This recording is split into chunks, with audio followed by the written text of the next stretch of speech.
And here we go for the third of the sessions this afternoon, and introducing this time James Gordon-Cumming, who has been collecting trench art for 30 years, you say.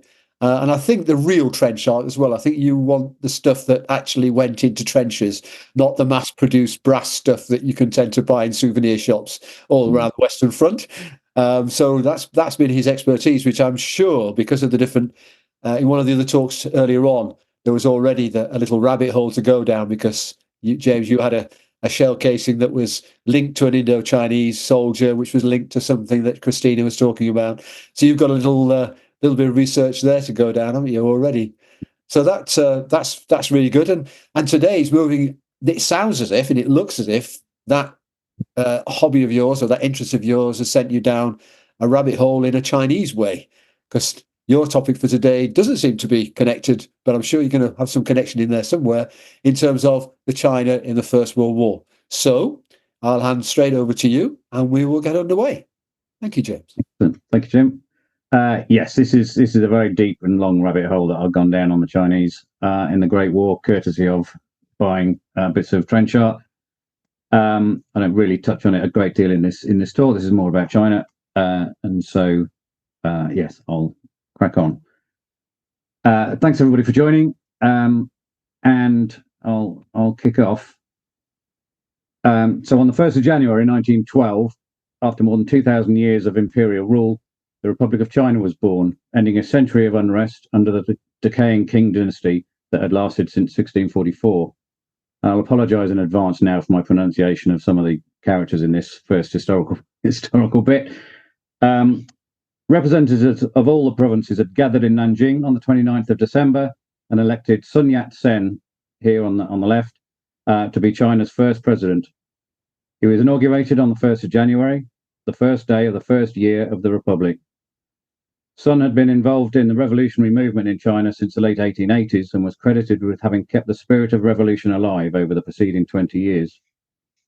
120 representatives from the provinces formed a provisional National Assembly of the Republic of China to act as the parliament for the new republic, in anticipation of formal elections happening when they could be arranged. The army, however, remained loyal to Emperor Puyi. To avoid a bloody fight to remove the old order and firmly establish the new republic, Yuan Shikai, here on the right, head of the army, was promised the position of president if he could convince the Qing court to abdicate. This he managed to do, and the emperor abdicated on the 12th of February. Sun Yat-sen duly stood down, and Yuan became the republic's second president on the 10th of March 1912. In August, Song Yuan formed a new party, the Kuomintang, to bring together the main Sun-supporting parties. The National Assembly was then divided between Kuomintang and supporters of Yuan Shikai. During December 1912 and January 1913, the first democratic elections were held in the Republic, electing the members to the newly founded Senate and House of Representatives. The election was considered a great success for the Kuomintang, who won 45% of seats in both the lower house and the Senate.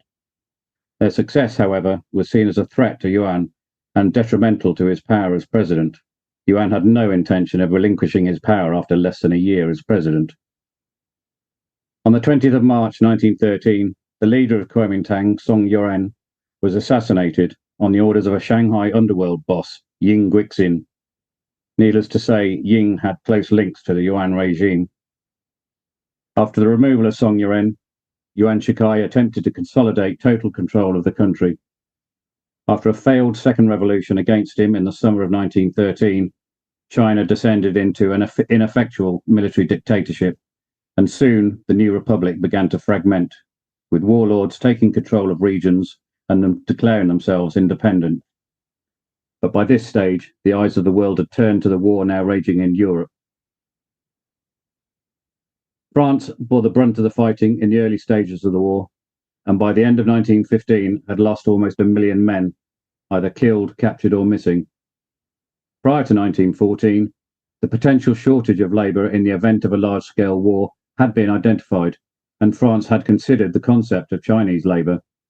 The idea had not been welcomed by the French working community, claiming concerns it would lead to a decline in wage levels, although David Robertson, the British military attaché to Peking, felt union objections were, quotes, more by workmen who were reluctant to make close acquaintance with life in the trenches than by fear of Chinese cheap labour.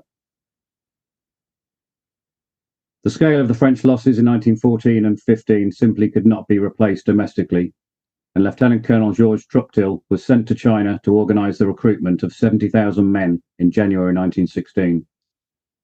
After some delays, an agreement was signed in May with a newly created commercial entity, Huimin, tasked to recruit 50,000 men. This was a private contract for workers who would not be used in military operations. The first contingent left China in July 1916, and here we see recruits being kitted out that was published in newspapers in August 1916. Unfortunately, in October, an unrelated diplomatic incident, the Lao Zikai incident, arose. A small parcel of Chinese land that the French wanted to utilize as part of their Tianjin concession was effectively annexed by French troops after they became impatient with negotiations with the Chinese authorities. The resulting furore led to the Huimin company being wound up, and labour recruitment in China was halted.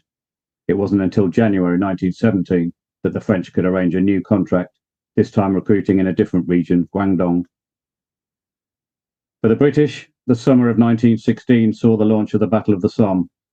The tally of British casualties by the end of August had reached 800,000 men. The pressing need for men at the front was draining the back areas.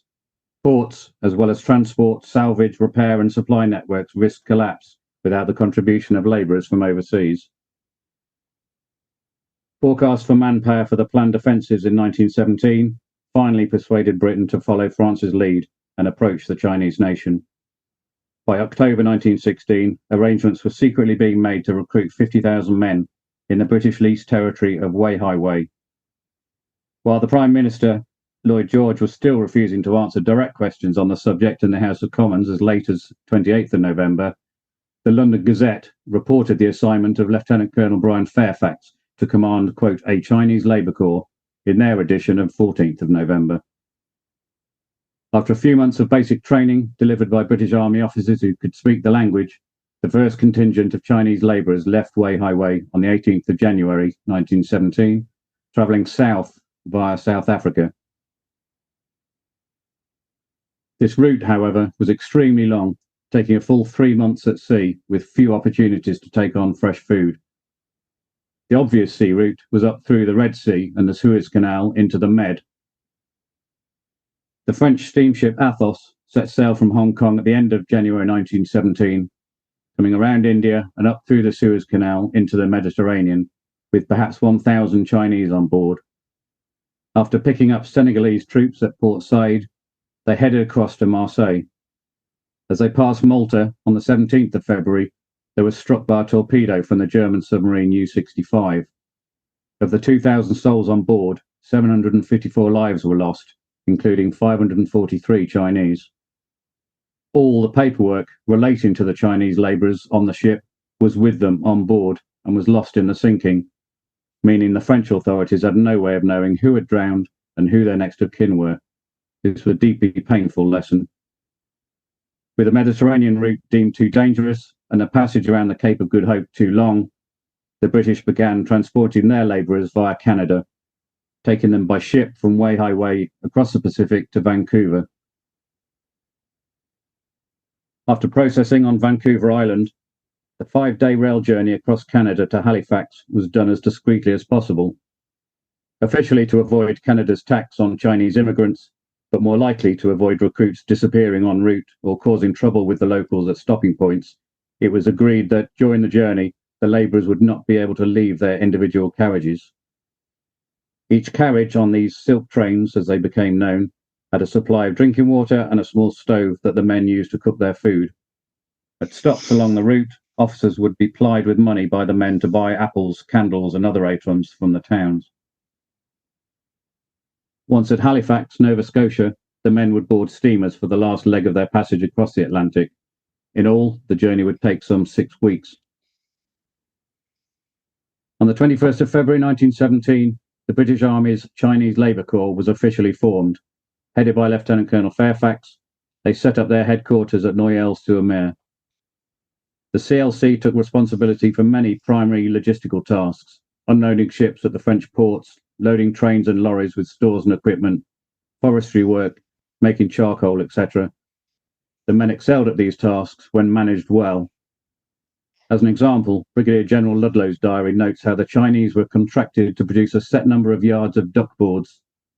Their target was based upon a 12-hour day, but the men would work so furiously that they would finish by 4 o'clock and then, quote, would not do a stroke of work beyond that hour, but chose to gamble and smoke the rest of the time. Ludlow recounts how an inspector came around and was furious to find them idle, but his protests were absolutely useless. Lieutenant Jim Maltsed was an officer of the 169th Company Chinese Labour Corps. His illustrated diaries follow the ebbs and flows of action on the front line as demand for supplies fluctuated. During the German Spring Offensive in March 1918, their work became frantic. Quote, every few hours brought us fresh orders for petrol for tanks, for motor lorries, for ambulance vans and the Air Force, oils of all sorts wanted at once, always at once, coal for the railway ordnance depot, stores of all kinds, guns, ammunition, fodder for the horses, blankets, bully beef, biscuits, bags of potatoes. All these were handled by the Chinese Labour Corps, packed in big trucks or lorries as required for the railhead dump.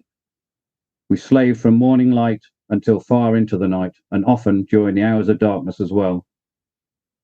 Then, in the final 100 days from August onwards, as the Allies were sweeping the German army back towards the German border, the CLC was critical to maintaining the pace of the advance. Quote, during these months of August, September, October and November 1918, we were tested and tried to the very uttermost, in fact, to the verge of collapse in our efforts to meet all the calls that came down the line for our goods. Never did I see human beings work as we worked those Chinese boys of ours during those months. More skilled groups of Chinese men soon began to work as aircraft and tank engineers, maintaining and repairing these critical elements of the offensive and defensive roles of the BEF in France. The first Chinese arrived at the Central Tank Workshops at Erin in August 1917. This was the 51st Company with 470 skilled Chinese engineers. A further company, the 69th, arrived in September and the 90th Company came in October. During this period, 127 damaged tanks, mainly recovered from the fighting around Ypres during the Passchendaele offensive, were transported to the Erin workshops for overhaul and repair, ready for future use. According to Major General Fuller, this work entailed considerably more skill and labour than the initial assembly of the machines in the home factories, on account of the shattered and burnt-out condition many of these machines were reduced to. After the failure of 3rd Ypres to provide the breakthrough, the Battle of Cambrai, with the first use of massed tanks against the Germans' seemingly impregnable Hindenburg Line, was being prepared. At the end of October, orders came through for the men at Erin to create 450 fascines. These were huge 1.8-ton bundles of brushwood, 3 meters long and over 3 meters in diameter. Each bundle of wood would be bound tightly together with steel chains, pulled tight between two customized tanks, pulling in opposite directions. Lieutenant Frank Mitchell described how each fascine was pushed through the mud to the railway track by 20 of the Chinese, chanting a weirdly monotonous refrain. The steadiness of their work was fully shown on one occasion when no less than 144 fascines were loaded onto trucks in 24 hours. The Chinese Labour Corps remained at Erin well after the armistice, engaged in breaking down tanks to recover the engines and other recyclable components. Many of the empty shells of tanks were delivered to towns and cities around Britain to stand proudly in town squares and parks for much of the interwar period.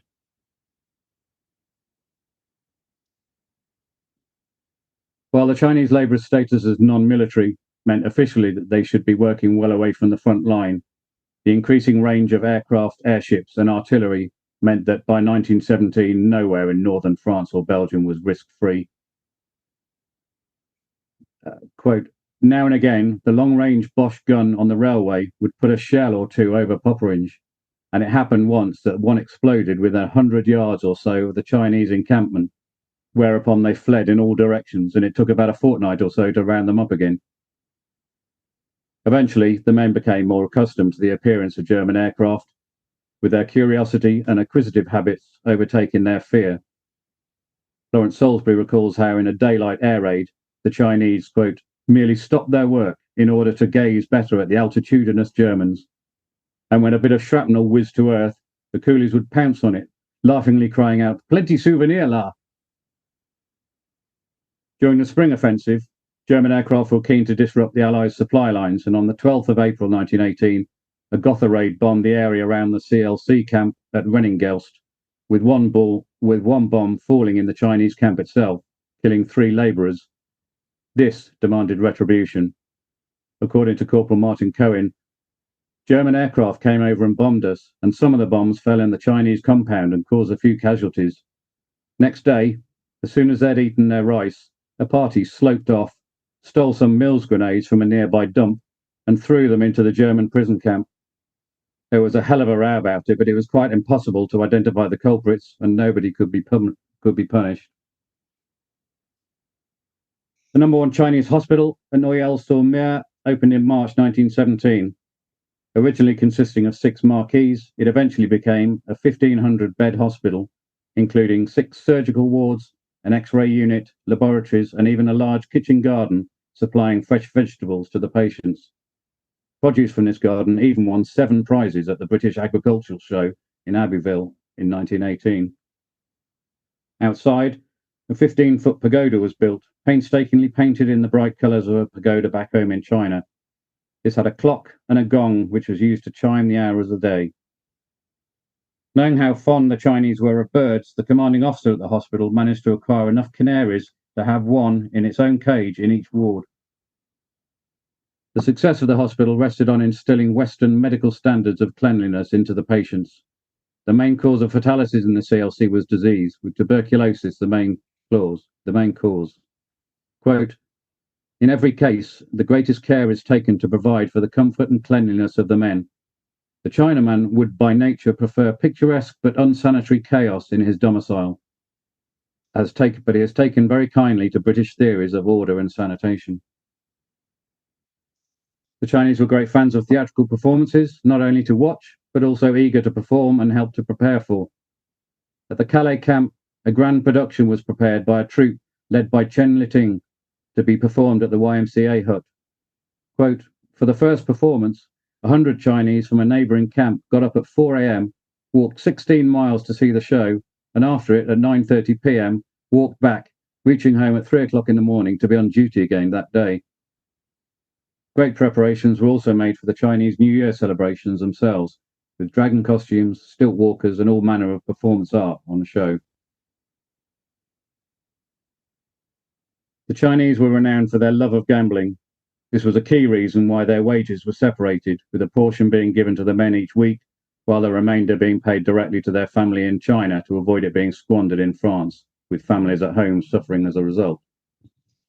Despite being banned, gambling was rife, and they would gamble on everything and anything. A Canadian officer recalled how they gambled on the amount of the fine for gambling I would award a prisoner. A YMCA secretary looking after the savings account for the men remembered how Yuan comes into our office for money. He hands me his deposit book and asks for 500 francs. I'm struck by the sadness on his face and by the size of the sum he has requested. My brother lost 1,000 francs gambling last night. The winners are pressing him for money. The 500 francs will prevent a fight. As with any military operation, military discipline was imposed on the CLC.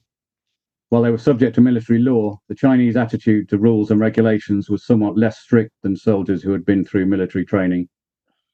The commanding officer of a CLC company would hold military tribunals for less serious crimes, with punishments usually being fines or up to 28 days detention. While Canadian James Rigg again, "If you ever saw 20 or 30 Chinese lining up for trial for crime and listening to their pleadings of witnesses lying and counter-lying, you would say that a CO had to have a very good temper. Cases of loafing at work, fighting, striking white men, smoking when handling ammunition, throwing Mills grenades at each other, stealing from French or Belgian shops, feigning sickness, inciting to mutiny, refusing to work because the rice was badly cooked, their motto being no rice, no work, and of course, gambling." Detention would be in a segregated part of the camp, as can be seen here in these photographs.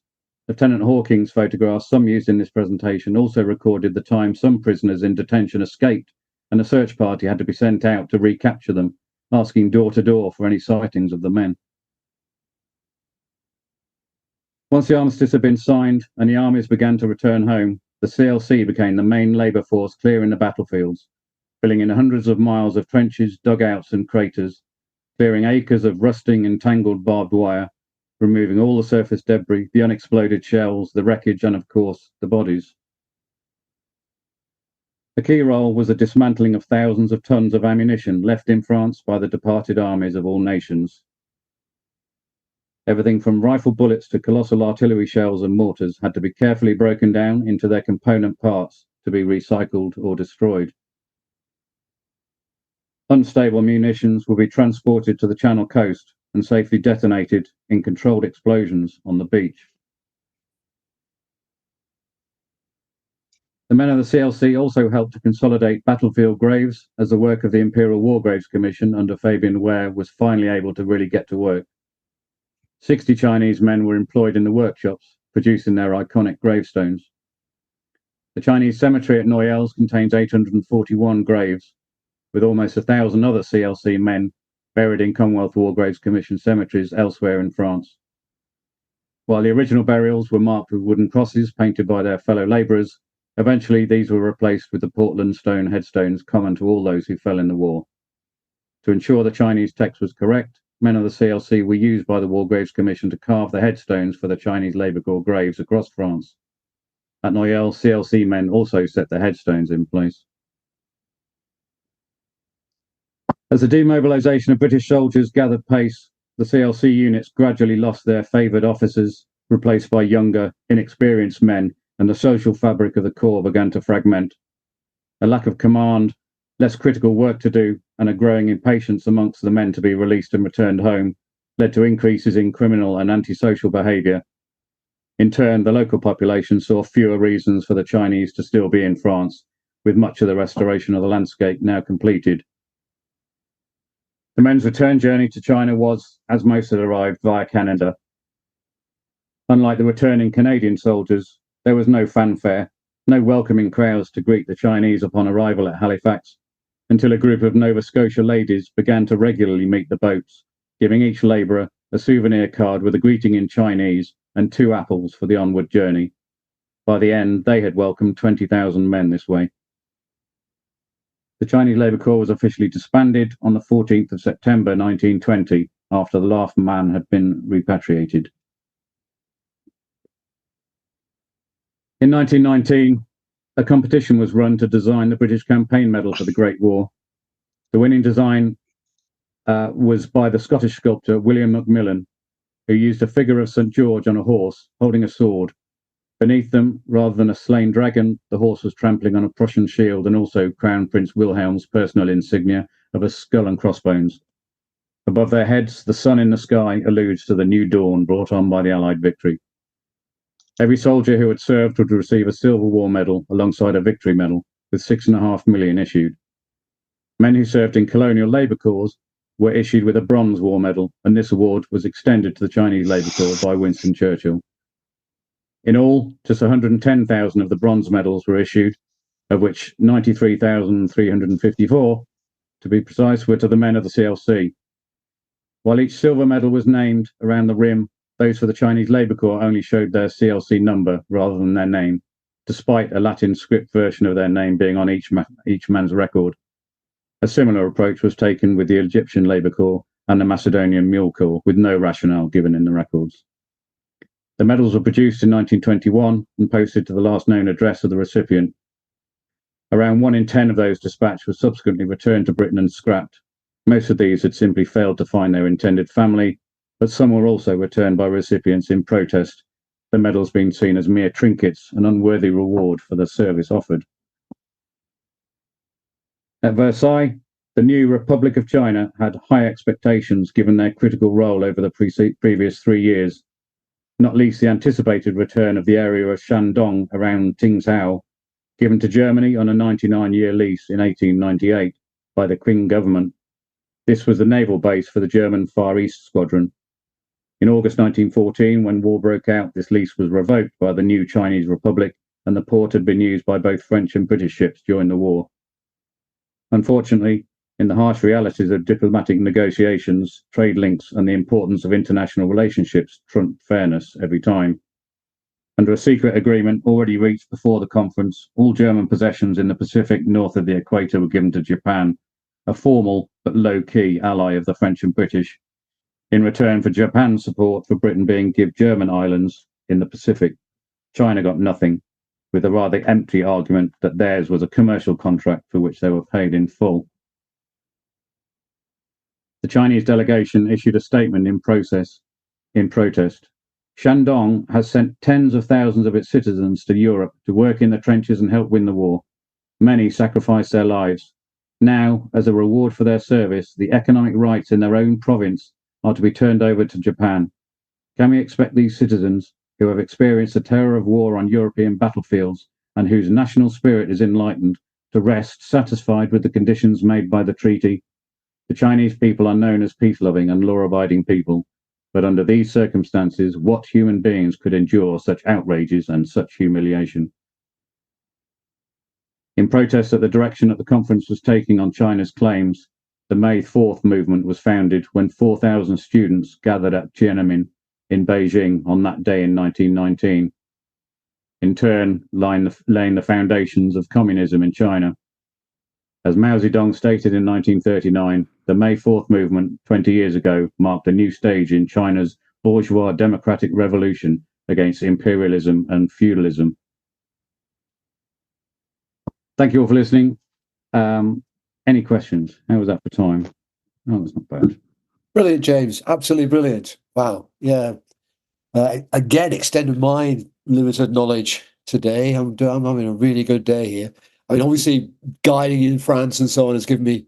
I see lots of the graves, and I did a little bit of work on those for people to be able to talk about them. But that sort of depth, the real depth of knowledge of the Chinese Labour Corps, especially, and I know that it's an area where there have been organisations who wanted to push the Chinese Labour Corps a lot more in their role and so on, and they feel rather aggrieved that it's not pushed enough. I think, at least in the last few years, we're seeing more and more of that. So hopefully that continues. And thank you for giving at least the people here now and anybody watching the recording later that sort of extended knowledge of the CLC, especially, and the Chinese basic ideas. I saw some questions seem to come in on the chat. So if I just change my view so I can see everybody, if those people wanted to ask them, I mean, I can ask them from the chat if he wants to do that. If anybody else has got a question, you want to use the hands up thing to do it. One from Suresh was that what were the figures for labourer deaths due to disease, illness, or enemy action? Do you have a sort of I don't know. It's other than the majority were disease. I don't think there were that many that were killed, other than the few examples that I referred to, and there were a few examples during the Spring Offensive where groups of Chinese labourers got caught and had to sort of take up arms on to sort of fight off the Germans as they were advancing, because they weren't retreating fast enough in line with the British troops. But I think, I wouldn't want to guess at a figure, but the vast majority is disease rather than, or them chucking Mills grenades at each other rather than enemy action. Good laugh. Yeah. And for Susan, you said were some Chinese not given the means to return to China and just staying in France? So they were staying. Yeah. So there were basically there were about 140,000 Chinese who came over. About just short of 100,000 of those were in the CLC with the British forces, and about 40,000 came over to help the French. We sent all of the CLC back, and we shipped them back and delivered them back to Weihai Wei. The French were less thorough in that, and yes, there are numerous examples of people deciding to stay. Well, either deciding to stay and sort of disappearing into the population in France. Some had already married French ladies by the time 1920 came, and they stayed. So the examples of people who stayed behind in France were the French contingent of Chinese labourers rather than the CLC. Yeah, Mary's just giving me the question, which was coming into my mind as well, and I've pondered. What about language? Basically, Mary asks us, what language difficulties were there for the CLC on the Western Front? I'm thinking there, I was thinking not only because they work with different officers, units, whatever, but also the Chinese language isn't a standard, is it, sometimes? No, it's not. I mean, most of them came from a select few regions of China. And yes, at the beginning, we had a sort of colonial history, and so there were especially dugouts in the army who did have some level of Chinese, and they were identified quickly and would become the officers. They had interpreters, and so you see in the photos of the men, you've sort of got all of the scruffy labourers, and then you've got a smartly dressed Chinese chap, and he will undoubtedly be an interpreter. And so they would assign interpreters to companies as well. I think it was only towards the end when they started to send people home that they kind of then would be managed potentially by officers who didn't have very good Chinese or any Chinese, and this is when it all starts to go a bit pear-shaped. But I think they managed to find enough interpreters or British soldiers who could speak the language to, and they were fairly self-contained in what they were doing. They wouldn't really interact, other than going into the local shops and things to buy stuff. They wouldn't interact with troops and things so much, other than possibly at Erin. But then at Erin, they were the more intelligent engineer type Chinese who probably spoke English as part of their job before the war started. I'm not aware of major sort of issues with discipline as a result of language problems or anything like that. Good. Andy, you got a question? Yeah, it was that was a fantastic talk, James. I think this is one of those. It's an area that just isn't discussed enough, I don't think, and I think probably with good reason, because I think it's a pretty shameful aspect of the war as far as Britain and the Empire is concerned. There's an independent theatre, like really tiny independent theatre company in Birmingham called Orange Black Theatre. In fact, it's just around the corner from me in the Jewellery Quarter.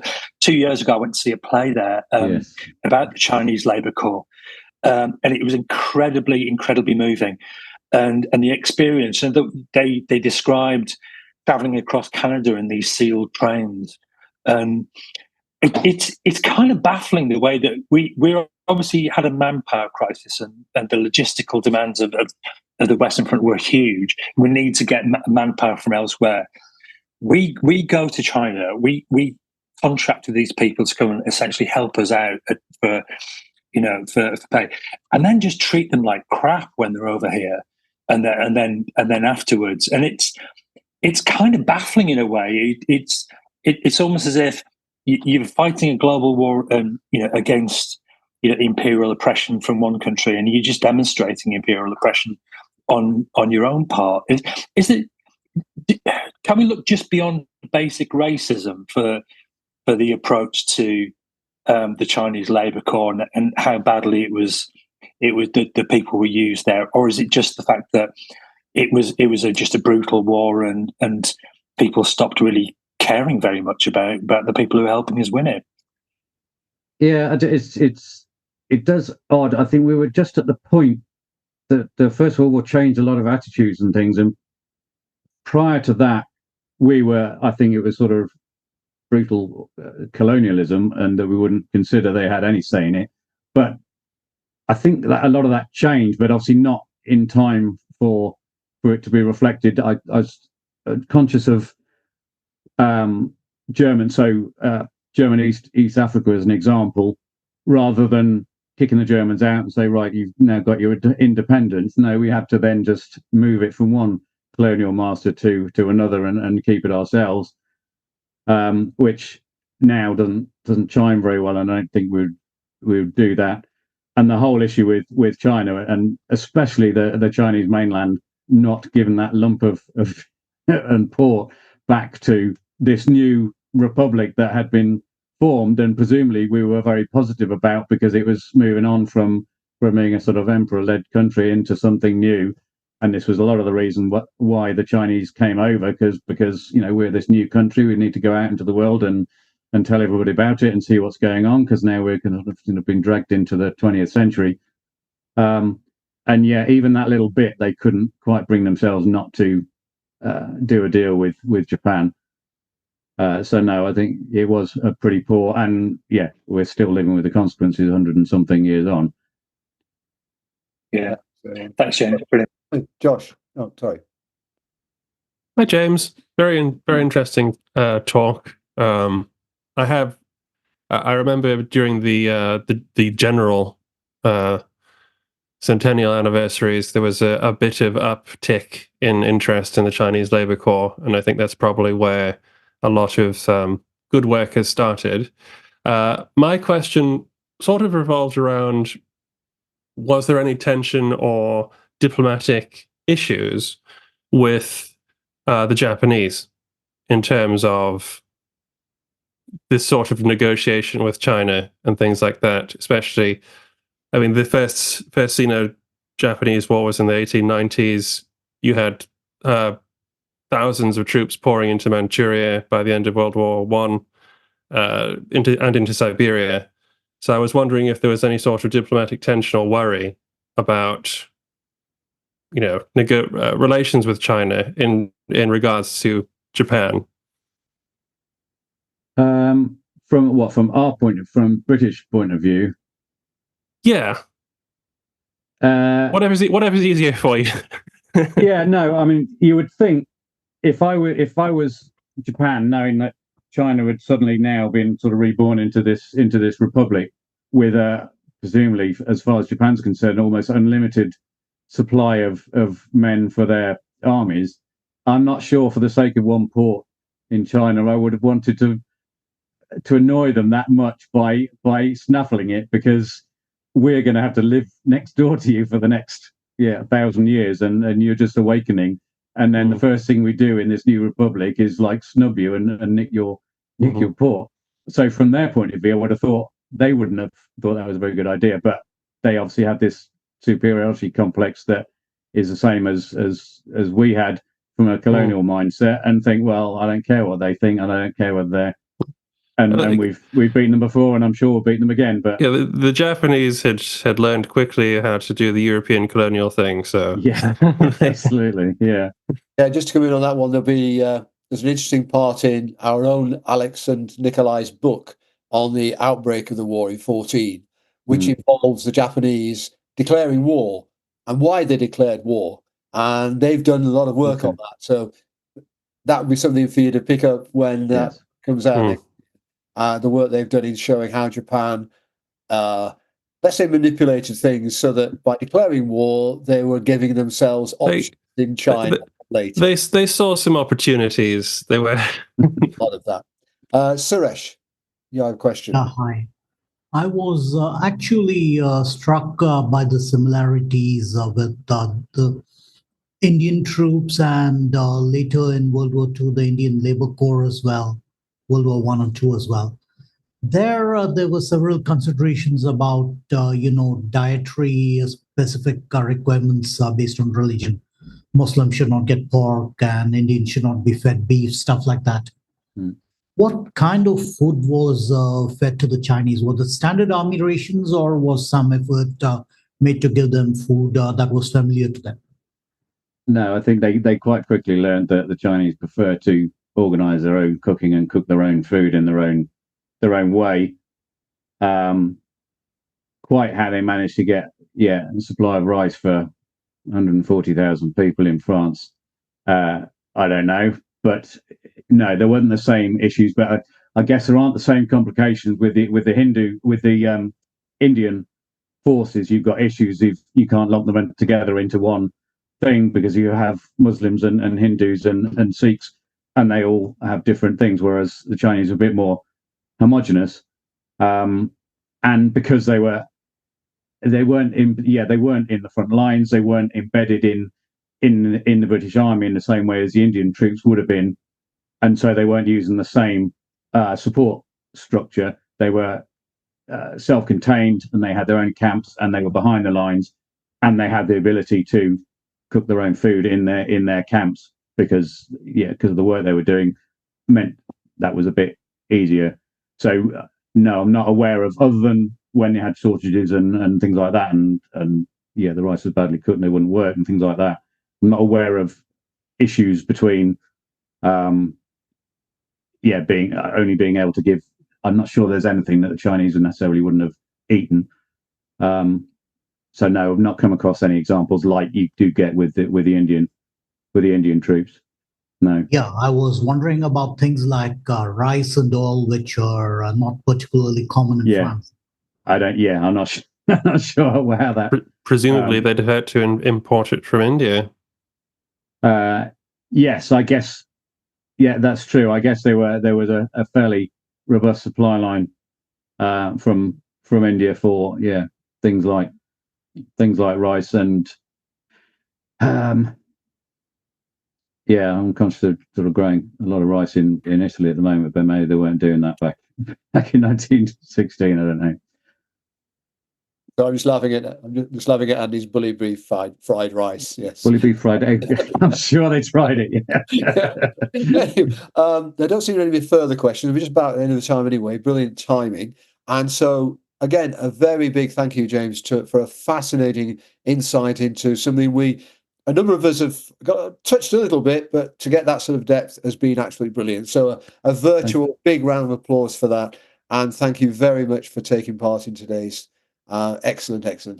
Thank you for having me.